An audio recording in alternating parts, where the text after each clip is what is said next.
Welcome back to Doctor of the Future. I'm Dr. Collins, and in this episode, I know I promised you guys we would talk about figs. We're not, because I don't have a fig ready yet. I just have a little baby one. But we're going to talk about sweet potatoes and why you guys should grow sweet potatoes in your yard, some of the nutritional facts around sweet potatoes, why they're so awesome, how I grow them, how I propagate them and plant them, and so you guys can pick that up, and then also how we cook with them after I pull a few out. Jack's gonna make breakfast with them, so stay tuned. Alright, so sorry about the lead up for figs. We're not gonna do figs on this episode. It's gonna be a future one because this is my only fig here and he's got a ways to go. So I refuse to be a liar and go to the store and get bought figs to show you guys, so we're gonna wait. Alright, so this is our Japanese sweet potato patch. It all started from one sweet potato that came from Jack's mom's boss. She had one of these that she got from the Oriental market. Japanese sweet potatoes, I don't know this for sure, this is sort of on rumor, but are higher in hyaluronic acid, like better for your hair, skin, and nails. I can tell you that sweet potatoes in general will have a lot of potassium and then vitamins A and then C and E, which will cause them to function like antioxidants. In general, sweet potatoes are going to be better for you than an Idaho potato. A lot of us eat those white potatoes. Think of it as like just pure starch, where sweet potatoes will just have more vitamin content and tend to be better for you. Also, you're not getting Idaho potatoes shipped from up north if you grow them in your yard. So they're better for you. You can just put them in the dirt and they grow, and they just grow like mad here. They're the easiest thing ever. I'm going to dig up a few of these and then show you how I propagate them. So this is what they'll look like when they first get planted. I clipped the top of the vine off, which I'll show you guys we'll do today too, and then just put it right back in the dirt. But then after a few months, they just start vining and covering the ground. So it'll look more like that. This is what will happen on the surface, but underneath where that little vine was planted will be a little patch of potatoes underneath each vine. On their own, they want to propagate themselves more, so as that vine spreads along the ground, it's looking for a spot to plug its roots into and make a new patch of potatoes. So that's what you'll see here. Any one of these little side shoots that come off, you can cut and then plant in the dirt just like that. And that is why potatoes are the best thing ever, because you can just keep replanting them and get potatoes. For this last patch that I did, I actually dated it. So in like 4 to 6 months, I'll know when that crew is ready to go. Where maybe like 3 months ago, I just planted these and didn't even think about it. All right, so let's try to harvest some of these guys. This is the fun part. Man, these mealy bugs love it right now. It's so wet from the rain. So I kind of get the mulch out of the way until we get down to the sand. And I just kind of try to feel around and get a sense of where this little patch is.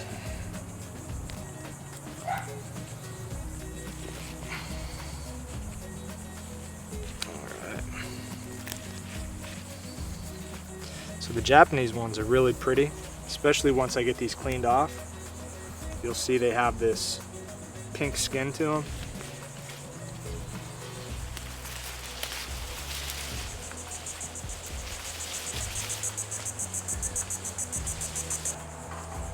Now these are a little bit early, probably a couple of months.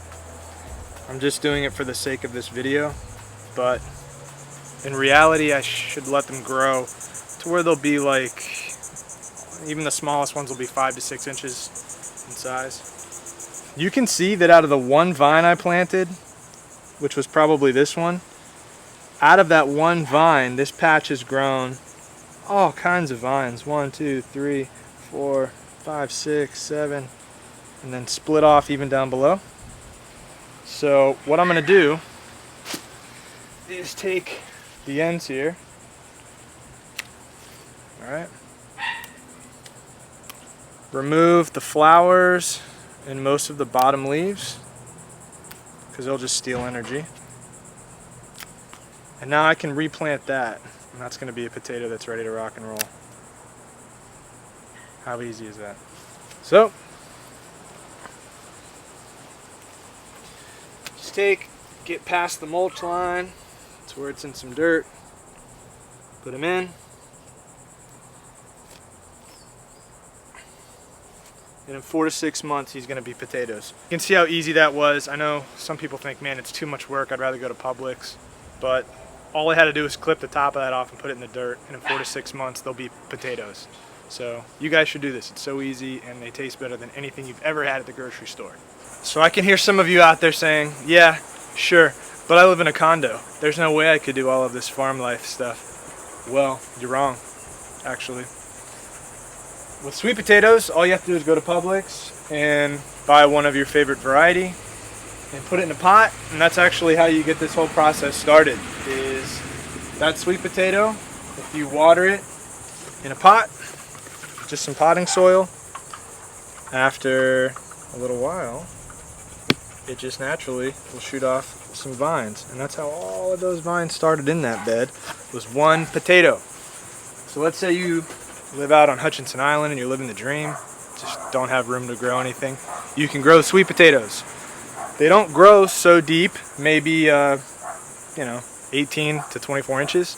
So if you have a pot that's reasonable size, like yay pot here, filled with potting soil, and you do a little experiment where you go to Publix and you get a sweet potato and you propagate and you get like 7 to 10 vines that come off of that, you can plant those vines in your pot and you'll have sweet potatoes in 4 to 6 months.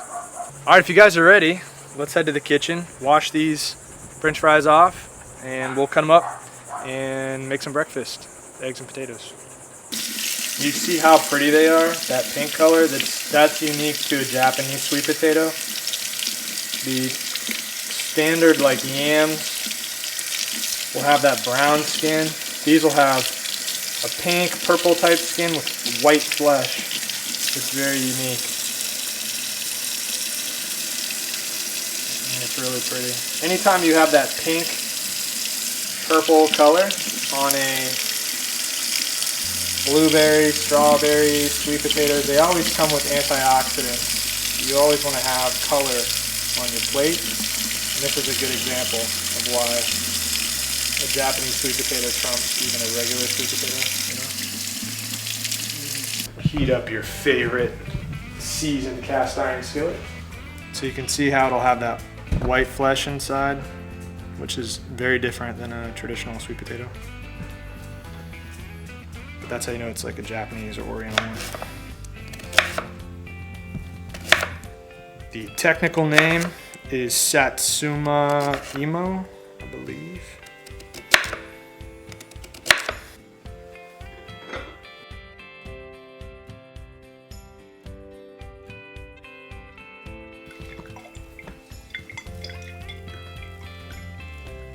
Chopping some garlic, baby. Garlic makes everything better. If I had onions, I'd throw that in there too, but I'm out. Alright, got some garlic in the mix. Looking good. Add a little bit of salt. Himalayan sea salt. Foxtail rosemary. A bit of oregano.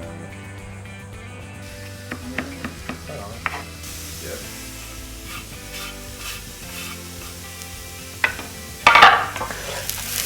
Other secret is blackened seasoning.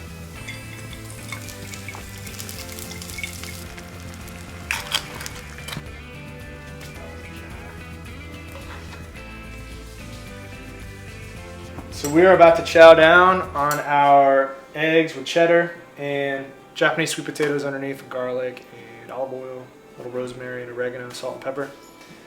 I wish you guys could eat this. It's gonna be really, really good, but we're gonna have to let you go for now while we enjoy this. Thank you for watching these episodes. I hope you guys find it informative and motivating to start planting stuff in your yard and using your space to feed yourself instead of depending on Publix and that whole thing. Next episode, it's going to be a garden update, and then hopefully that fig will be ready outside. If not, we may talk about Barbados cherries or mulberries. So if you guys have any specific plants that you want more information on, just give me a shout, shoot me a Facebook message or a comment or something. Thank you for your attention, and take it easy.